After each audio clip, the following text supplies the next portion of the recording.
अब ये बताइए, इन कानूनों को बदलने की कोई लागत है क्या? जोर से बोलिए जरा।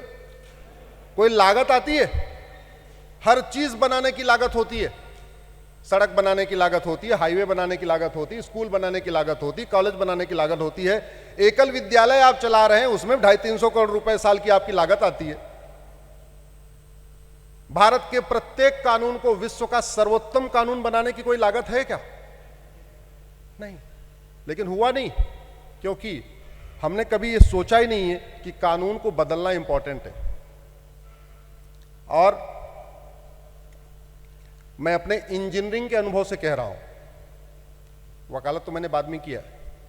भारत की 80% समस्याओं का मूल कारण है घटिया कानून और सड़ी हुई न्याय व्यवस्था। घटिया कानून और सड़ी हुई न्याय व्यवस्था। और हमारे पास इतने रिटायर्ड जज हैं, संविधान विशेषज्ञ हैं, कि हम 5 साल के अंदर भारत के प्रत्येक कानून का विश्व का सर्वोत्तम कानून बना सकते हैं। अब घटिया कानून का दुष्परिणाम आप समझिए। दिल्ली में एक व्यक्ति इस समय जेल में है कि नहीं है, जो अपने आप को भारत का सबसे ईमानदार व्यक्ति कहता है। उसकी पत्नी डेली आती है, टीवी के सामने कहती हैं कि भाई साहब ने ये संदेश दिया है। जेल में संपर्क नहीं हो रहा है, चिट्ठी वहां से इश्यू नहीं हो सकती है, फिर भी कह रहे हैं रिटर्न ऑर्डर दिया है ये चिट्ठी का। देखा होगा आप लोगों ने टीवी पे। जानते हैं ये सब क्यों होता है? या दूसरा, एक और जो नेता विपक्ष हैं, फलाने चोर हैं, फलाने चोर हैं, फलाने बिजनेसमैन चोर, फलाने बिजनेसमैन चोर, ये भी चोर, वो भी चोर। उन्होंने इतने बड़े बिजनेसमैन को चोर बता दिया। बोला ना, अंबानी चोर है, अदानी चोर है, बोला। आज तक उनको सजा हुई क्या? जोर से बोलिए जरा। आज तक मुझे भारत में किसी झूठ बोलने वाले व्यक्ति को सजा हुई हो, बताइए जरा। क्योंकि भारत में झूठ बोलना पाप तो है, लेकिन झूठ बोलना अपराध नहीं है। भारत में झूठ बोलना पाप तो है, लेकिन झूठ बोलना। अब यह कानून कैसे बना? 1860 में अंग्रेजों ने इंडियन पिनल कोड बनाया था। और झूठ कौन बोलता था? अंग्रेज। उनके वायसराय झूठ बोलते थे, उनका पूरा सिस्टम झूठ बोलता था। भाई, भारत के लोग तो सच्चाई की लड़ाई लड़ रहे थे ना, हमको आजाद करो, हमको आजाद करो, हमको आजाद करो। झूठ कौन बोलता था? अंग्रेज। तो उन्होंने कानून बनाया कि झूठ बोलना अपराध होगा ही नहीं। जैसे उस समय गाड़ी केवल अंग्रेजों के पास होती थी, तो उन्होंने कानून बनाया कि बाकी सारे अपराध में तो आपको कोर्ट जाना पड़ेगा जमानत कराने। अगर आपने गाड़ी से किसी का मर्डर भी कर दिया तो आपको थाने से जमानत हो जाएगी। क्यों?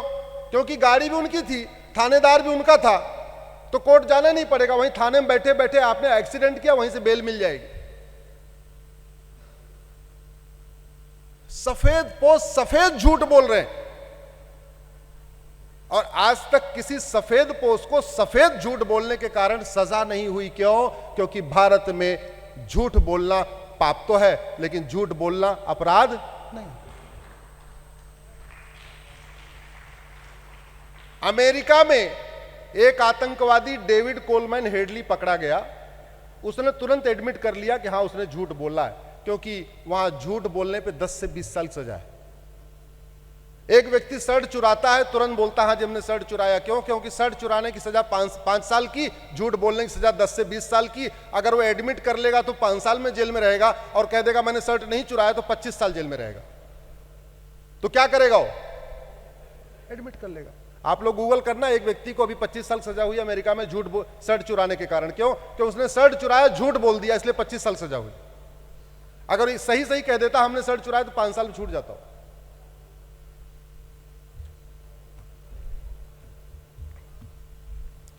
इतने साइबर फ्रॉड भारत में बढ़े हुए हैं।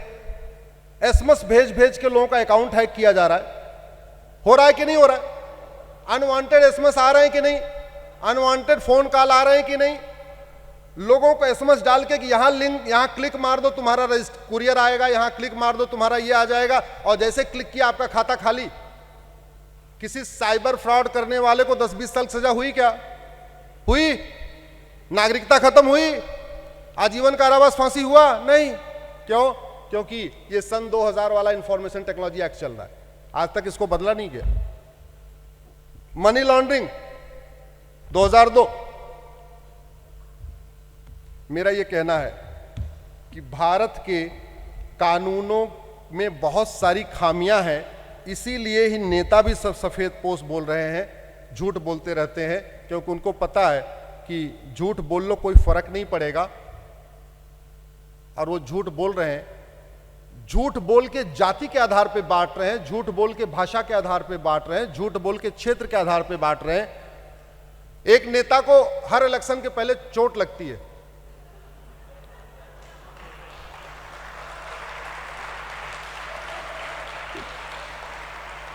क्योंकि उसको भी पता है हमारा कोई नार्को टेस्ट तो होगा नहीं, कोई पॉलीग्राफ ब्रेन मैपिंग तो होगा नहीं, तो कह दिया चोट लगी तो चोट लग गई, बस मानो आप। जो लोग थोड़ा दिमाग लगाते हैं मान लेते हैं हाँ चोट लगी, जो नहीं मानते करे झूठ बोल रही है। लेकिन कुछ होता तो नहीं है ना, नहीं होता, क्योंकि झूठ बोलना पाप तो है, झूठ बोलना गंभीर अपराध नहीं है। इसलिए मैं बार बार कहता हूं, मेरा व्यक्तिगत ये मत है कि सबसे पहले भारत में रिफॉर्म की जरूरत है, कानूनों में बदलाव की जरूरत है, भारत के प्रत्येक कानून को रिव्यू करने की जरूरत है, और केवल अंग्रेजी कानूनों को नहीं बल्कि आजादी के बाद भी बहुत सारे कानून बनाए गए भारत को बांटने के लिए, भारत को लूटने के लिए, भारत को डिवाइड करने के लिए। एक मैं आपको एग्जांपल देता हूं, 25-30 साल पहले हिंदू और बौद्ध का झगड़ा नहीं होता था, आपने कभी सुना नहीं होगा हिंदू बौद्ध का झगड़ा हो रहा है, लेकिन अभी धीरे धीरे आपस में झगड़ा बढ़ रहा है। इस झगड़े की जड़ है 1992 में कांग्रेस द्वारा बनाया गया माइनॉरिटी कमीशन एक्ट। जितनी समस्याएं हैं आप उसकी जड़ में जाएंगे तो आपको एक ही चीज मिलेगी, या तो कानून है नहीं या तो कानून उल्टा बनाया गया। भारत के संविधान के अनुसार और कानून के अनुसार हिंदू का मतलब हिंदू, जैन, बौद्ध और सिख होता है। 1992 में कानून बनाया गया और कानून बना के कहा गया कि हिंदू अलग हो गए, जैन, बौद्ध और सिख अलग हो गए और उनको माइनॉरिटी का दर्जा मिल गया। फिर माइनॉरिटी कमीशन शुरू हुआ, माइनॉरिटी अफेयर मिनिस्ट्री शुरू हो गई। फिर अलग अलग नियम बना दिए कि अगर हिंदू बन के आप फैक्ट्री खोलोगे तो आपके लिए ये टर्म्स कंडीशन है, आप माइनॉरिटी अगर हो फैक्ट्री खोलोगे तो आपके लिए ये टर्म्स कंडीशन है।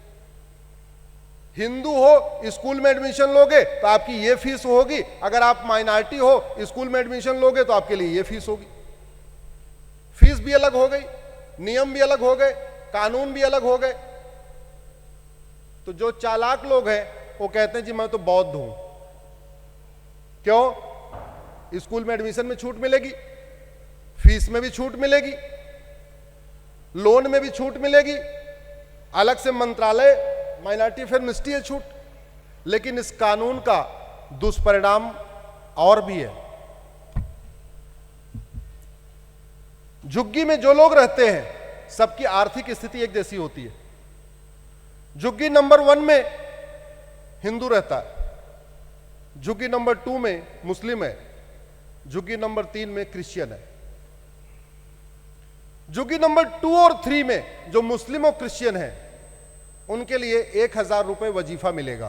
क्यों? क्योंकि वो माइनॉरिटी है इस कानून के अंतर्गत, 1992 वाले कानून के अंतर्गत। लेकिन झुग्गी नंबर 1 में जो हिंदू रहता है उसको 1000 रुपए नहीं मिलेगा। क्यों? क्योंकि वो हिंदू है।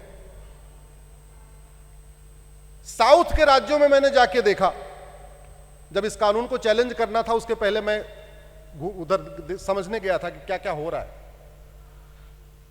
तो वो गरीब हिंदू एडमिशन के समय क्या करता है, नाम तो रखता है अनिल कुमार, श्याम कुमार, रामलिंगम, भद्राचलम, जो भी मल्लिकार्जुन, सब नाम रखता है, लेकिन रिलीजन वाले कॉलम में वो क्रिश्चियन लिखवा देता है। क्यों? क्योंकि उसको भी 1,000 रुपए मिलेगा अगर वो क्रिश्चियन हो जाएगा, अगर हिंदू रहेगा तो हर महीने 1,000 रुपए नहीं मिलेगा। अब जब वो 1,000 रुपए महीने लेने लगता है तो उसके दिमाग में भय भी होता है। गरीब आदमी है, 1,000 रुपए महीने आ रहा है, सोच रहा अगर किसी ने शिकायत कर दिया कि ये तो हिंदू है तो मैं तो हो सकता जेल चला जाऊं, 1,000 रुपए जो आ रहा है ये भी बंद हो जाए, तो वो हाथ का रक्षा तोड़ हटा देता है। साउथ में सब तिलक लगाते हैं, लेकिन उस 1,000 रुपए के चक्कर में तिलक लगाना छोड़ देता है, होली दिवाली मनाना छोड़ देता है, पोंगल मनाना छोड़ देता है, और उस 1,000 रुपए के चक्कर में गले में क्रॉस पहन लेता है। इसको कहते हैं स्टेट स्पॉन्सर्ड कन्वर्जन। आपके सबके दिए हुए पैसे से, इनकम टैक्स से, जीएसटी से, जो भी टैक्स, टीडीएस से, वैट से, माइनॉरिटी कमीशन चलता है, माइनॉरिटी अफेयर मिनिस्ट्री चलती है, और वो क्या कर रही है, इनडायरेक्टली कन्वर्ट करा रही है। इस कानून को हमने सुप्रीम कोर्ट में चैलेंज किया हुआ है, इस माइनॉरिटी कमीशन को, माइनॉरिटी अफेयर मिनिस्ट्री को। भारत में minority commission, minority affair ministry की जरूरत नहीं है। Minority commission, minority affair ministry की जरूरत तो पाकिस्तान में है, जहां हिंदू लगातार खत्म हो रहे हैं। Minority commission, minority affair ministry की जरूरत तो बांग्लादेश में है, जहां वहां के माइनॉरिटी खत्म हो रहे हैं। Minority commission, minority affair ministry की जरूरत इस्लामिक कंट्रीज में है, जहां सबको इक्वल राइट नहीं है। अरे भारत में तो सबको इक्वल राइट है, फिर minority commission, minority affair ministry क्यों चाहिए? लेकिन 1992 में कानून चला और ये चल रहा है। कोई भी पेड़ लगाना तो बहुत आसान होता है, लेकिन उसके कांटे जब चुभने शुरू होते हैं तो बाद में पता चलता है कि कितनी मुश्किल आ रही है। आप बबूल का पेड़ आज लगा दीजिए, तुरंत उखाड़ना तो आसान होगा, लेकिन 20-25 साल के बाद जब वो मोटा हो जाएगा, उसमें कांटे निकल जाएंगे, फिर उखाड़ना उसको मुश्किल होता है। और घटिया कानून कितना नुकसानदायक होता है, इसका मैं एक एग्जांपल आपको कश्मीर का बताता हूं। जब तक आर्टिकल 370 था, तब तक सरकार किसी की हो, कश्मीर में शांति आई क्या? जोर से बोलिए जरा। और 370 गया, शांति आई कि नहीं? एक धारा, एक आर्टिकल इतना प्रभाव डालता है। भारत में तो पूरे बंडल है, ये देखिए ना, घटिया कानूनों की। हमारे थैले में इतना ही आ सकता था, हमारे थैले में इतना ही आ सकता था, इसलिए मैं इतना ही लाया, वैसे इतना है।